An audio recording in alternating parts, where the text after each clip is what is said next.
அனைவருக்கும் வணக்கம். நம்ம டெய்லியும் காம்படிட்டிவ் எக்ஸாம் பாயிண்ட் ஆஃப் வியூல ஹிந்தி நியூஸ் பேப்பர் பார்க்குறோம். இன்னைக்கு என்ன இம்பார்ட்டன்ட் நியூஸஸ் இருக்குது அப்படிங்கிறத பார்ப்போம். ஸோ ஃபஸ்ட்டு தலைப்புச் செய்தியில் பார்த்தோம்னா 9 killed in rail accident in Bengal அப்படின்னு சொல்லியிருக்காங்க. ஓகேவா? ஸோ ஜூன் மாதம்னா என்னென்னு தெரியல, அடிக்கடி நமக்கு இந்த ரயில்வே ஆக்சிடென்ட் அப்படிங்கிறது நடந்துகிட்டே இருக்குது. போன வருஷம் ஜூன் மாதம் பார்த்தோம்னா நமக்கு ஒடிசாவில் பலோஷோர் அப்படிங்கிற அந்த பகுதியில் பார்த்தோம்னா ஒரு 3 ட்ரெயின் வந்து கொலைட் ஆகிருக்கும். ஓகேவா? ஸோ இந்த ஜூன் மாதம் என்ன ஆயிருக்கு அப்படின்னு பார்த்தோம்னா நமக்கு ஒரு எக்ஸ்பிரஸ் ட்ரெயின் நிற்கிது, பின்னாடி வந்த ஒரு கூட்ஸ் ட்ரெயின் வந்து இடிச்சிருச்சு. ஓகேவா? ஸோ என்ன ஆச்சு அப்படின்னு பார்த்தோம்னா நமக்கு ரெட் சிக்னல் போட்டிருக்காங்க, அதனால இந்த எக்ஸ்பிரஸ் பேர் கஞ்சன்ஜுங்கா எக்ஸ்பிரஸ் அப்படின்னு சொல்கிறோம். ஓகேவா? ஸோ இந்த கஞ்சன்ஜுங்கா எக்ஸ்பிரஸ் வந்து நின்றுட்டு இருக்கு. ஓகேங்களா? ரெட் சிக்னல் போட்டாங்க, நின்றுட்டு இருக்கு. பின்னாடி வந்த கூட்ஸ் ட்ரெயின் பார்த்தோம்னா கூட்ஸ் ட்ரெயினுக்கு கிளியரன்ஸ் கொடுத்துட்டாங்க. ஏன்னா சிக்னல் கோளாறாக இருக்குது, எல்லா சிக்னலும் ரெட்டாக தான் இருக்கும், நீங்கள் எங்கேயும் நிற்க வேண்டாம், நீங்கள் பாட்டுக்கு போயிட்டே இருங்க அப்படின்னு சொல்லி ஸ்டேஷன் மாஸ்டர் கிட்ட இருந்து கிளியரன்ஸ் வந்துருச்சு. அதனால இந்த கூட்ஸ் ட்ரெயின் என்ன பண்ணுது அப்படின்னா அவங்க ஒரு ஸ்பீடில் வந்துட்டே இருக்காங்க. பார்த்தோம்னா ஆப்போசிட்டில் அதே ட்ராக்ல பார்த்தோம்னா இந்த கஞ்சன்ஜுங்கா எக்ஸ்பிரஸ் நிற்கிது. ஷார்ட் டைமில் பிரேக் அடிக்க முடியல, டைரெக்டாக போய் கொலைட் ஆயிடுது. ஓகேங்களா? ஸோ அப்படி கொலைட் ஆனால தான் இப்படி இருக்குது நமக்கு. ஓகேவா? ஸோ கொலைட் ஆயிருச்சு. உயிரிழப்புகள் அப்படிங்கிறது ஏற்பட்டிருக்கு. நிறைய பேர் வந்து காயமடைஞ்சு மருத்துவமனையில் வந்து அனுமதிக்கப்பட்டிருக்காங்க. சரிங்களா? கிட்டத்தட்ட ஒரு 9 பேர் இறந்திருக்காங்க அப்படிங்கிறது இனிஷியல் ரிப்போர்ட்ஸாக நம்ம பார்க்குறோம். சரிங்களா? ஸோ எந்த ஸ்டேஷன் டு எந்த ஸ்டேஷன் இந்த ட்ரெயின் போகுது அப்படின்னு பார்த்தோம்னா ரங்பானி ஸ்டேஷன்லேருந்து சாத்தர்கட் ஸ்டேஷனுக்கு தான் போகிறாங்க. ரங்பானிலேருந்து கிளம்புறப்போ ஸ்டேஷன் மாஸ்டர்கிட்ட இருந்து கிளியரன்ஸ் வருது. என்ன சொல்கிறாங்க, சிக்னல்லாம் வந்து சிக்னல் கோளாறாக இருக்குது, நீங்கள் பாட்டுக்கு போயிட்டே இருங்க அப்படின்றது சொல்கிறாங்க. சாத்தர்குட் வரைக்கும் போயிருங்க, உங்களுக்கு கிளியரன்ஸ் இருக்குது, எங்கேயும் நிற்க தேவையில்லை அப்படின்னு சொல்கிறாங்க. ஆனால் அப்படி போயிட்டு இருக்கப்ப கஞ்சன்ஜுங்கா எக்ஸ்பிரஸ் வந்து லைனில் நின்று அதே ட்ராக்ல நின்றுட்டுருக்கு. ஸோ அப்படியே போய் ஆக்சிடென்ட் ஆயிடுச்சு. ஸோ எதனால் அந்த கஞ்சன்ஜுங்கா எக்ஸ்பிரஸ் வந்து ட்ராக்ல நின்றுட்டு இருந்துச்சு, எப்படி இந்த ரங்பானியோட ஸ்டேஷன் மாஸ்டர் கூட்ஸ் ட்ரெயினுக்கு வந்து ஒரு கிளியரன்ஸ் கொடுத்துருப்பாங்க, இந்த கூட்ஸ் ட்ரெயின் என்ன வேகத்தில் வந்திருக்கும், எமர்ஜென்சி பிரேக்லாம் போட்டாங்களா இல்லையா அப்படிங்கிற மாதிரியான இன்வெஸ்டிகேஷனை இப்போ ஆரம்பிச்சிருக்காங்க. ஓகேவா? ஸோ அதை நம்ம ஒரு செய்தியாக பார்க்குறோம். இதே எக்ஸாம் பாயிண்டோட எப்படி ரிலேட் பண்ணலாம் அப்படின்னு பார்த்தோம்னா அங்கே தான் நமக்கு கவச் அப்படிங்கிற ஒரு சிஸ்டம் வருது. ஓகேவா? கவச் அப்படிங்கிற சிஸ்டம் கேள்விப்பட்டிருப்பீங்க, போன வருஷமே கேள்விப்பட்டிருக்கணும், ஒடிசா ஆக்சிடென்ட் அப்பயே. இந்த கவச் அப்படிங்கிற சிஸ்டம் என்ன அப்படின்னு பார்த்தோம்னா ட்ரெயின் கொலிஷன் அவாய்டன்ஸ் சிஸ்டம் அப்படிங்கிற பேரில் தான் இதை அறிமுகப்படுத்துகிறாங்க. ட்ரெயின் கொலிஷன் அவாய்டன்ஸ் சிஸ்டம் அப்படின்னு சொல்கிறோம். ஓகேவா? Train collision avoidance system TCAS அப்படிங்கிறது 2012 இதை டெவலப் பண்ண ஆரம்பித்தோம். நம்ம கிட்டத்தட்ட ஏறக்குறைய கம்ப்ளீட்டாக 2022 டெஸ்ட் பண்ணி 2022 ஓரளவுக்கு ஃபுல்லாகவே கம்ப்ளீட் பண்ணி முடிச்சிட்டோம். ஓகேங்களா? ட்ரெயின் கொலிஷன் அவாய்டன்ஸ் சிஸ்டம், அதுக்கு பேர் தான் கவசம் அப்படின்னு சொல்கிறோம் இல்லையா, அதான் இந்த கவச் அப்படிங்கிற விஷயம். ஆட்டோமேட்டிக்காக ட்ரெயினோட பிரேக்கை வந்து ஆட்டோமேட்டிக் பிரேக்கிங் சிஸ்டம் அப்படின்னு சொல்லுவாங்க. ஸோ இன்கேஸ் நமக்கு ரெட் சிக்னல் போட்டிருக்கு, டிரைவர் தூங்கிட்டாப்ல, அந்த லோக்கோ பைலட் தூங்கிட்டாப்ல அப்படின்னா இந்த கவச் சிஸ்டம் ஒரு ட்ரெயினில் பொருத்தப்பட்டு இருந்துச்சு அப்படின்னா அந்த ட்ரெயினே ஆட்டோமேட்டிக்காக பிரேக் அடிச்சிடும். ஓகேங்களா? ஒரு ரயில்வே கேட் இருக்கு, லெவல் கிராசிங் அப்படின்னு சொல்லுவோம், நம்ம பாஷையில் சொல்லணும்னா ரயில்வே கேட் இருக்கிறப்போ இந்த ட்ரெயின் வந்து ஹாரன் அடிக்கணும். ஓகேவா? அந்த மாதிரி ஹாரன் அடிக்க தவறிட்டாங்க அப்படின்னா கவச் சிஸ்டமே வந்து ஹாரன் அடிச்சிடும். இந்த மாதிரி பல அட்வான்ஸ்டு ஃபீச்சர்ஸ் இருக்கக்கூடியது தான் இந்த கவச் அப்படிங்கிற தொழில்நுட்பம். சரிங்களா? இந்த கவச் அப்படிங்கிற தொழில்நுட்பத்தை இந்தியன் ரயில்வேஸ் இந்த மாதிரியான ட்ரெயினில் பயன்படுத்தி இருந்தாங்க அப்படின்னா இந்த மாதிரியான விபத்துகளை தவிர்த்திருக்கலாம். போன வருஷம் ஒடிசாவில் நடந்த அந்த பலோசோர் விபத்துலையும் சரி, இப்போ வெஸ்ட் பெங்காலில் நடந்த இந்த விபத்துலையும் சரி பார்த்தோம்னா நமக்கு அந்த கவச் சிஸ்டம் அப்படிங்கிறது பொருத்தப்படலை. இது இருந்துருச்சு அப்படின்னா நமக்கு அந்த கொலிஷனை வந்து அவாய்ட் பண்ணியிருக்கலாம் அப்படிங்கிறது அதையும் ரயில்வே தரப்புல இருந்து தான் நமக்கு சொல்கிறாங்க. அப்போ கொலிஷன் அவாய்டன்ஸ் சிஸ்டம் இந்த ஒரு கவச் அப்படிங்கிற இந்த விஷயத்தை இம்ப்ளிமெண்ட் பண்ணுறதுக்குன்னு ஒரு சில ப்ரொசீஜர்ஸ் இருக்குது. அந்த ப்ரொசீஜரல் டிலேஸ் ஆகிட்டு இருக்கு, இம்ப்ளிமெண்டேஷன் டிலேஸ் ஆகிட்டு இருக்கு. அதனால தான் நமக்கு என்ன பண்ண முடியல, கவச் அப்படிங்கிற சிஸ்டத்தை எல்லா ட்ரெயின்லையும் ஒரே நேரத்தில் இம்ப்ளிமெண்ட் பண்ண முடியல. ஓகேங்களா? இப்போதான் படிப்படியாக பண்ணிட்டு இருக்காங்க. ஒரு 40% கிட்ட தான் கம்ப்ளீட் ஆயிருக்கு. இன்னமும் படிப்படியாக நம்ம 100% கம்ப்ளீட் பண்ணிட்டோம் அப்படின்னா இந்த மாதிரியான விபத்துகள், இந்த மாதிரியான உயிரிழப்புகள் அப்படிங்கிறத நம்மளால தவிர்க்க முடியும். சரிங்களா? ஸோ கவச் அப்படிங்கிற சிஸ்டத்தை பற்றி நம்ம எக்ஸாம் பாயிண்ட் ஆஃப் வியூல ஒரு ட்ரெயின் விபத்து ஏற்பட்டிருக்கு. அப்போ ட்ரெயின் விபத்தை தடுக்கிறதுக்காக இந்திய அரசாங்கம் என்ன பண்ணியிருக்கு அப்படின்னு பார்த்தோம்னா இந்த கவச் அப்படிங்கிற சிஸ்டத்தை கொண்டு வந்திருக்காங்க. இப்போ இந்த கவச் அப்படிங்கிற சிஸ்டத்தை பற்றி நம்ம தெரிஞ்சுக்கிறோம். சரிங்களா? ஸோ அதுதான் முதல் நியூஸில் நம்ம பார்க்குறோம். ஸோ அடுத்தது பார்த்தோம்னா நமக்கு 18வது லோக்சபா தேர்தல் நடந்திருக்கும். ஓகேவா? இந்த 18வது லோக்சபா தேர்தலில் நமக்கு யார் வின் பண்ணாங்க அதெல்லாம் நமக்கு தெரியும். ஸோ ஒரு பெக்குலியரான விஷயம் நடந்துச்சு. என்ன அப்படின்னு பார்த்தோம்னா நமக்கு இந்த ராகுல் காந்தி அவர்கள், ஓகேங்களா, ராகுல் காந்தி அவர்கள் 2 தொகுதியில் போட்டிட்டு இருப்பாங்க. ஒன்று ரேபெர்லி அப்படிங்கிற தொகுதி, எங்கன்னா உத்தரப்பிரதேசில், இன்னொன்று பார்த்தோம்னா வாயநாடு, எங்கன்னா அப்படி கேரளாவில். ஓகேவா? 2 தொகுதியில் போட்டிட்டு இருப்பாங்க. 2 தொகுதியிலுமே வின் பண்ணியிருப்பார். ஓகேவா? ரேபெர்லிலையும் வின் பண்ணியிருப்பார், வாயநாட்டிலையும் வின் பண்ணியிருப்பார். ஓகேவா? ஸோ இப்போ என்ன ஆகுது அப்படின்னு பார்த்தோம்னா ஒரு மக்களவை உறுப்பினர், ஓகேவா, ஒரு மக்களவை உறுப்பினர் ஒரு தொகுதியை மட்டும்தான் பிரதிநிதித்துவப்படுத்த முடியும். ஓகேங்களா? ஒரு மக்களவை உறுப்பினர் 2 தொகுதிகளை பிரதிநிதித்துவப்படுத்த முடியாது. அதே தான் சட்டமன்ற உறுப்பினர்களுக்கும். சரிங்களா? ஒரு எம்எல்ஏவா இருந்தாலும் சரி, ஒரு எம்பியாக இருந்தாலும் சரி, என்னதான் பண்ண முடியும்? ஒரு தொகுதியை தான் ரெப்ரசன்ட் பண்ணி இருக்க முடியும். ஒரே நேரத்தில் 2 தொகுதியோட ரெப்ரசன்டேட்டிவா இருக்க முடியாது. ஓகேவா?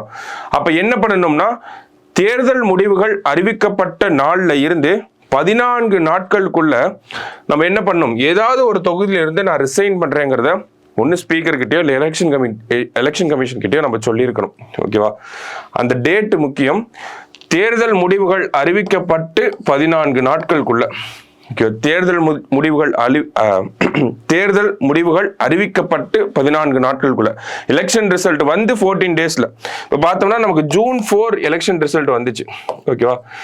இதுல இருந்து ஒரு 14 நாள் போட்டோம்னா நமக்கு 18ஆம் தேதிக்குள்ள ராகுல் காந்தி அவர்கள், அதாவது இன்னைக்கு உள்ள ராகுல் காந்தி அவர்கள் எந்த தொகுதியிலிருந்து நான் பிரதிநிதியா இருக்க போறேன், எந்த தொகுதியை ராஜினாமா பண்ண போறேன் அப்படிங்கறத சொல்லிருக்கணும். அந்த வகையில நேத்தே அந்த ஒரு முடிவை எடுத்துட்டாங்க. 17ஆம் தேதி நேத்தே எடுத்துட்டாங்க. ஓகேவா? ஸோ அதுதான் நம்ம ரேபெர்லில இருந்து இருக்க போறேன் அப்படிங்கறதெல்லாம் அதெல்லாம் சொல்லியிருக்காங்க. அது அரசியல் சார்ந்த விஷயங்கள். நமக்கு எக்ஸாம் பாயிண்ட் ஆஃப் வியூல இந்த 14 நாட்களுக்குள்ள சூஸ் பண்ணணும் அப்படிங்கறத நம்ம தெரிஞ்சுக்கணும். சரிங்களா? ஸோ அதுதான் நம்ம 2வது செய்தியாக பார்க்குறோம். ஓகே, 2 செய்தி நம்ம பார்த்துருக்கோம். அடுத்தது பார்த்தோம்னா நமக்கு டைரக்டா மற்றபடி இன்னைக்கு செய்திகள் பார்த்தோம்னா ரொம்ப கம்மியாக தான் இருந்துச்சு. எடிட்டோரியல் பேஜில் ஒரு டிஸ்கஷன் இருந்துச்சு. என்ன அப்படின்னு பார்த்தோம்னா அண்டார்டிகாவையும் டூரிசமையும் ரிலேட் பண்ணி ஒரு டிஸ்கஷன். ஓகேவா? ஸோ என்ன சொல்ல வராங்க அப்படிங்கிறத பார்ப்போம். ஃபர்ஸ்ட் என்ன கொடுத்துருக்காங்க அப்படின்னா the last continent must remain a pristine wilderness அப்படின்னு சொல்லி கொடுத்துருக்காங்க. அதில் அண்டார்டிகாவோட டூரிசம் பத்தி தான் சொல்ல வராங்க. ஓகேவா? So the 46th Antarctic treaty consultative meeting என்ன சொல்ல வராங்க? 46th Antarctic treaty consultative meeting was held in Kochi, Kerala அப்படின்னு சொல்லி கொடுத்துருக்காங்க. ஓகேவா? 46th அப்படிங்கிறது முக்கியம். ஓகேவா? 46th Antarctic treaty consultative meeting, ATCM அப்படின்னு சொல்லி ஷார்ட் ஃபார்மாக சொல்லுவோம். ஓகேவா? ATCMோட 46th மீட்டிங் அப்படிங்கிறது கொச்சியில் வந்து நடந்திருக்கு. ஸோ இந்த மீட்டிங்கில் முக்கியமான ஒரு டிஸ்கஷன் பாயிண்டாக என்ன இருந்துச்சு அப்படின்னு பார்த்தோம்னா அண்டார்டிக் டூரிசம் அப்படிங்கிறது ஒரு இம்பார்ட்டன்ட் டிஸ்கஷன் பாயிண்டாக இருந்துச்சு. அண்டார்டிகாவில் டூரிசம் அப்படிங்கிறது ஏன் இந்த அண்டார்டிக் டூரிசம் அப்படிங்கிறது ஒரு பிக்கஸ்ட் டிஸ்கஷன் பாயிண்டாக இருக்குது அப்படின்னு பார்த்தோம்னா நமக்கு இதற்கு முன்னாடிலாம் பார்க்குறப்போ, அதாவது 1990களுக்கு முன்னாடி பார்க்குறப்ப அண்டார்டிகா அப்படிங்கிற கான்டினென்ட்டுக்கு போக பெருசாக யாரும் விருப்பப்பட மாட்டாங்க. ஓகேவா? அங்கே எல்லாமே பியூர்லி ஐஸ் பேஸ்டாக தான் இருக்கும், ஐஸ் ஷீட் கவர்டாக தான் இருக்கும். ஸோ அந்த மாதிரியான ஒரு பகுதிகளுக்கு டூரிசமாக போகணும் அப்படின்னு சொல்லி யாரும் விரும்ப மாட்டாங்க. ஆனால் அந்த ஒரு நிலை அப்படிங்கிறது இப்போ மாறி இருக்கு. 1990களிலிருந்து பார்க்குறப்போ அந்த டூரிஸ்டோட விசிட் அப்படிங்கிறது இருக்கும் இல்லையா, ஒவ்வொரு வருஷமும் இவ்வளவு டூரிஸ்ட் போறாங்க அப்படிங்கிற ஒரு கணக்கெடுப்பு இருக்கும் இல்லையா, அந்த கணக்கெடுப்பு அப்படிங்கிறது கிராஜுவலா நமக்கு இன்க்ரீஸ் ஆயிருக்கு அப்படிங்கறத சொல்றாங்க. ஓகேவா? 1990s ஒரு 1000 அப்படின்னு இருந்த ஒரு நம்பர் 2022-23 1 லட்சம் டூரிஸ்ட் வர அளவுக்கு இன்க்ரீஸ் ஆயிருக்கு. இதுல அதிகமா இந்த 1 லட்சம் அப்படிங்கிற நம்பர்ல அதிகமா எங்கிருந்து வராங்கன்னா, ஒன்னு அமெரிக்கால இருந்து வராங்க, இன்னொன்னு சைனால இருந்து அதிகமா வராங்க. இந்த 2 நாடுகளே இந்த 1 லட்சம் பேர்ல 40% கான்ட்ரிபியூட் பண்றாங்க அப்படிங்கிற சொல்றாங்க. ஓகேவா? ஸோ டூரிசம் அப்படிங்கிறது அதிகமாயிருச்சு. நமக்கு எந்த நாடுகள் ஓகே, அமெரிக்கா சைனா இருந்துட்டு போறாங்க, பட் ஸ்டில் நமக்கு என்ன இதுல வந்து ஒரு முக்கியமான விஷயம் தெரிஞ்சுக்கணும் அப்படின்னா டூரிசம் அப்படிங்கிறது டூரிஸ்டோட ஃபிகர் அப்படிங்கிறது இன்க்ரீஸ் ஆகிட்டே போகுது. இப்போ 2023-24 பார்த்தோம்னா 1,18,000 பேர் வந்திருக்காங்க அண்டார்டிகாவுக்கு டூரிசம்காகவே. இது எதற்காக அண்டார்டிகாவுக்கு டூரிசம் போறாங்க அப்படின்னு பார்த்தோம்னா நமக்கு தெரியும், இந்த அட்வென்ச்சர் டூரிசம் அப்படிங்கிறது, ஓகேவா, அட்வென்ச்சர் டூரிசம் அப்படிங்கிறது இப்போ இந்த ட்ரெண்டை ஏற்ற மாதிரி பார்த்தோம்னா அட்வென்ச்சர் டூரிசம் அப்படிங்கிறது ரொம்ப ஃபேமஸாக இருக்குது. அங்கே போனோம் அப்படின்னா நமக்கு நிறைய விஷயங்களை சுற்றி பார்க்கலாம். ஸ்கீயிங் போன்ற விஷயங்கள், ஸ்கீயிங் போன்ற விஷயங்கள்லாம் நம்மளால பண்ண முடியும். ஸோ இந்த அட்வென்ச்சர் டூரிசம் பொட்டன்ஷியல் அப்படிங்கிறது அண்டார்டிகாவில் அதிகமாக இருக்குது. அதே மாதிரி அண்டார்டிகா அப்படிங்கிறது நிறைய பேர் வந்து போய் விசிட் பண்ணாத ஒரு பிளேஸ். ஸோ அந்த மாதிரியான ஒரு பிளேஸ்க்கு போகணும் அப்படிங்கிறது ஒரு டிசையர், அதுதான் காரணம். ஓகேங்களா, இவ்வளவு டூரிஸ்ட் வர்றதுக்கு. ஸோ என்ன சொல்கிறாங்க அப்படின்னு பார்த்தோம்னா நமக்கு அண்டார்டிகா அப்படிங்கிறது எந்த ஒரு மக்களுமே இல்லாத ஒரு பகுதி. அண்டார்டிகாவை பார்த்தோம்னா இன்ஹாபிட்டன்ஸ் அப்படிங்கிறது இருக்க மாட்டாங்க. ஓகேவா, இப்போ என்ன ஆகுது, டூரிசம் அப்படிங்கிற ஒரு காரணத்துக்காக நிறைய மக்கள் வந்து பீப்புள் போக ஆரம்பிக்கிறாங்க அண்டார்டிகாக்குள்ள. இப்போ மக்களோட ப்ரெசன்ஸ் இருக்கப்போ என்ன ஆகுது அப்படின்னு பார்த்தோம்னா அந்த இடத்துடைய என்விரான்மெண்ட் அஃபெக்ட் ஆகுது அப்படிங்கிறது தான் முக்கியமான பிரச்சனை. ஓகேவா, என்விரான்மெண்டல் டீக்ரேடேஷன் ஆஃப் அண்டார்டிகா அப்படிங்கிறது தான் முக்கியமான பிரச்சனை. அதற்காக தான் அண்டார்டிக் டூரிசம் ரெகுலேட் பண்ணணும் அப்படிங்கிற ஒரு பஞ்சாயத்து போயிட்டு இருக்கு. ஓகேவா, ஸோ என்ன மாதிரியான பிரச்சனைகள் எழுது அப்படின்னு பார்த்தோம்னா என்விரான்மெண்ட் சார்ந்த பிரச்சனைகள். ஸோ அதுக்கு என்னென்ன கொடுத்துருக்காங்க அப்படின்னு பார்த்தோம்னா வைல்ட் லைஃபோட டிஸ்ரப்ஷன் இருக்கும். ஹியூமன்ஸ் போறாங்க அப்படின்னா அங்க இருக்கக்கூடிய வைல்ட் லைஃப் டிஸ்ரப்ஷன் இருக்கும். அதே மாதிரி increased human presence disturbs wildlife. அடுத்தது டேமேஜஸ் எக்கோசிஸ்டம் கொடுத்துருக்காங்க. ஓகேவா, ஸோ ஃபர்ஸ்ட் என்ன சொல்றாங்க, வைல்ட் லைஃப் டிஸ்டர்ப் பண்ணுவோம், அடுத்தது எக்கோசிஸ்டம் அஃபெக்ட் பண்ணுவோம், அடுத்தது ரிஸ்க் இன்ட்ரடியூசிங் இன்வேசிவ் ஸ்பீசிஸ் அப்படின்னு சொல்றாங்க. ஓகேவா, ஸோ அண்டார்டிகாவுக்கு நேட்டிவா இல்லாத ஏதாவது ஒரு ஸ்பீசிஸை நம்ம ஒரு ஆக்சிடென்டலி இன்ட்ரடியூஸ் பண்றதுக்கு வாய்ப்புகள் இருக்கு அப்படின்னு சொல்றாங்க. அதே மாதிரி ஷிப் டிராபிக் அப்படிங்கிறது அங்க இருக்கக்கூடிய வாட்டர்ஸை வந்து பொல்யூட் பண்ணும். அதே மாதிரி டூரிசம் அப்படிங்கிறது நமக்கு கார்பன் எமிஷனோட இருக்கும் அப்படிங்கறத சொல்றாங்க. ஏன்னா டூரிசம் அப்படின்னு பார்த்தோம்னா நமக்கு இப்ப இந்தியாவில இருந்து அண்டார்டிகா போறோம்னா கப்பல்ல தான் போய் ஆகணும். ஓகேங்களா, இல்ல ஆஸ்திரேலியால இருந்து போறோம் அப்படின்னா கப்பல்ல தான் போய் ஆகணும்.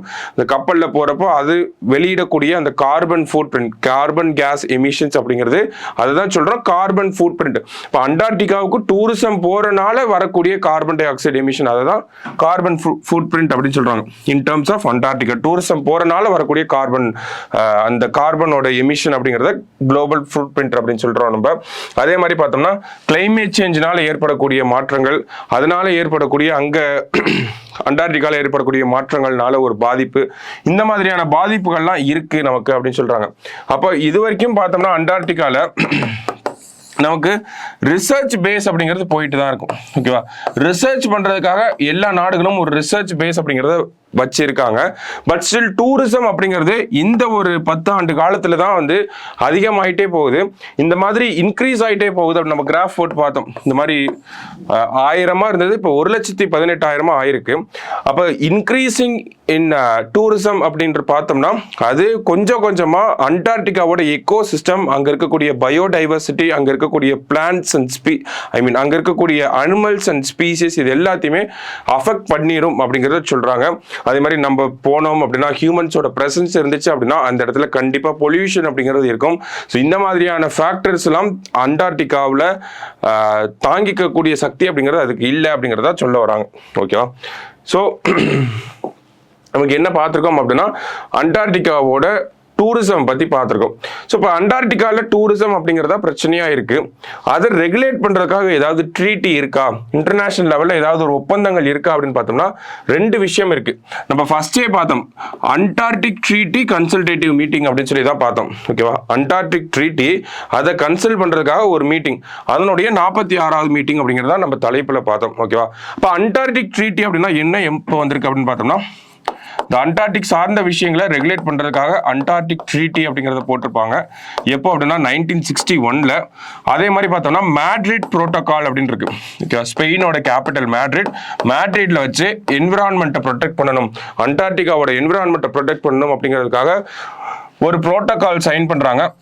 அதான் நம்ம மேட்ரிட் புரோட்டோகால் அப்படின்னு சொல்றோம். இது 1991ல சைன் பண்ணியிருக்கோம்.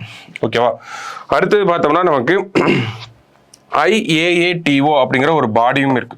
ஓகேவா? ஸோ இவங்க தான் வந்து இந்த day to day activities in Antarctica, இந்த அண்டார்டிக் டூரிசம் இதெல்லாம் மெயின்டைன் பண்ணக்கூடிய ஒரு அமைப்பு. ஸோ இன்டர்நேஷனல் லெவலில் பார்த்தோம்னா இவங்களாம் தான் இருக்காங்க. ஆனால் இவங்களோட ரெகுலேஷன் எல்லாமே இன்னமும் வந்து இன்டென்ஸாக இருக்கலாம் அப்படின்னு சொல்கிறாங்க. இப்போ IAATO இவங்கெல்லாம் பார்த்தோம்னா இவங்களோட ரெகுலேஷன்ஸ்லாம் ஒரு கைட்லைன்ஸ் மாதிரி தான் இருக்கு. ஓகேவா? ஸோ இந்த கைட்லைன்ஸ்லாம் இந்த காலகட்டத்துக்கு தகுந்த மாதிரி இல்லை அப்படிங்கிறது ஒரு குற்றச்சாட்டு. இந்தியா போன்ற நாடுகளுடைய குற்றச்சாட்டு அதுதான். அதான் நம்ம என்ன பண்ணியிருப்போம்னா 46வது மீட்டிங் கொச்சின்ல நடந்தப்போ இந்த அண்டார்டிக் டூரிசமை ரெகுலேட் பண்றதுக்கு எல்லா நாடுகளும் ஒருமனதாக ஒத்துக்கிட்டு எல்லா நாடுகளும் சேர்ந்து ஒரு ரெகுலேட்டரி ஃப்ரேம் ஒர்க்கை கொண்டு வரணும். ஒரு ரெகுலேட்டரி ஃப்ரேம் ஒர்க் அப்படிங்கிறது அண்டார்டிக் டூரிசம் மேனேஜ் பண்றதுக்கு தேவை அப்படிங்கிறத சொல்லியிருப்பாங்க. ஓகேங்களா?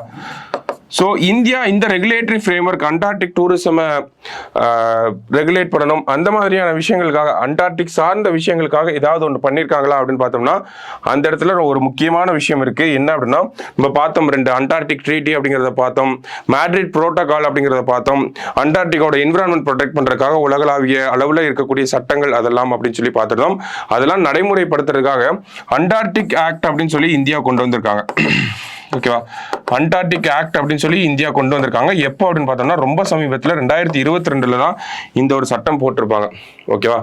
ஸோ அப்போ இந்தியா கவர்மெண்ட் என்ன சொல்றாங்க அப்படின்னா நாங்கள் எங்களோட பங்களிப்பை வந்து பண்ணிட்டோம், இந்த மாதிரி அண்டார்டிக் ஆக்ட் எல்லாம் போட்டு எங்களோட ஒரு ரோலை வந்து நாங்கள் பண்ணிட்டோம். பட் ஸ்டில் உலக அளவில் இந்த அண்டார்டிக் டூரிசமை ரெகுலேட் பண்ண வேண்டிய ஒரு கட்டாயத்தில் இருக்கோம். இந்த ஒரு பாயிண்டை விட்டுட்டோம்னா அது அன்ரெகுலேட்டடாக போயிடும் அப்படின்னு சொல்லிட்டு ஒரு ரெகுலேட்டரி ஃப்ரேம்வொர்க் அப்படிங்கிறது அண்டார்டிக் டூரிசம்க்கு தேவை அப்படிங்கிற ஒரு கண்ணோட்டத்தில் தான் இந்த ஒரு ஆர்டிக்கிள் எழுதியிருப்பாங்க. ஓகேவா? ஸோ இதில் இருக்கக்கூடிய முக்கியமான விஷயங்கள் பார்த்தோம்னா நமக்கு நிறைய டேட்டாஸ் இருக்கும். ஓகேவா? இந்த கன்சல்டேட்டிவ் மீட்டிங் அப்படிங்கிறது எங்கே நடந்துச்சு அப்படின்னா கேரளாவில் நடந்துச்சு. அடுத்தது அண்டார்டிக் ட்ரீட்டியோட இயர், மேட்ரிட் புரோட்டோகாலோட இயர், இந்தியா வந்து அண்டார்டிக்னு தனியாக ஏதாவது லா வச்சிருக்காங்களா, அண்டார்டிக் ஆக்ட் 2022, இந்த மாதிரி சில ஃபேக்சுவல் இன்ஃபர்மேஷன்ஸ்லாம் இருக்கு. ஸோ அதெல்லாம் நல்லா நோட் பண்ணி வச்சுக்கோங்க. அண்ட் தென் ஜஸ்ட் பேசிக்காக இந்த ஒரு ஆர்டிக்கலை பார்த்து வச்சுக்கோங்க. சரியா? ஸோ இன்னைக்கு நியூஸ் பேப்பரில் இருந்த முக்கியமான விஷயங்கள் அப்படின்னு பார்த்தோம்னா இந்த ஒரு 3 ஆர்டிகல்ஸ் தான். நம்ம நாளைக்கு நியூஸ் பேப்பரில் மீட் பண்ணலாம். தேங்க்யூ.